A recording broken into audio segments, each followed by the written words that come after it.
Non, les vaccins ne sont pas responsables de cas d'autisme. En 1998, un chercheur britannique publie une étude dans le journal médical de référence The Lancet. Elle démontre que le vaccin contre la rougeole, les oreillons et la rubéole, nommé ROR, serait responsable de troubles autistiques et digestifs. Ce qui est complètement faux. C'est très rapide de développer une fake news. Et ensuite, c'est très difficile de la combattre.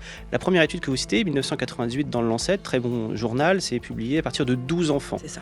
On a montré que l'auteur principal avait en plus des conflits d'intérêts, avait une position très militante vis-à-vis des vaccins. Et ensuite, on a fait des dizaines d'études qui portent sur des millions de personnes dans le monde et on a montré qu'il n'y avait pas de surrisque lié à la vaccination.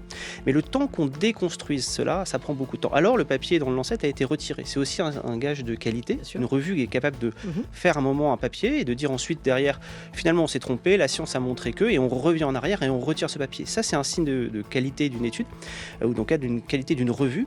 Mais malheureusement, le mal est un peu fait et parfois est repris pour des gens qui ont des intérêts aussi à reprendre ce type de fake news.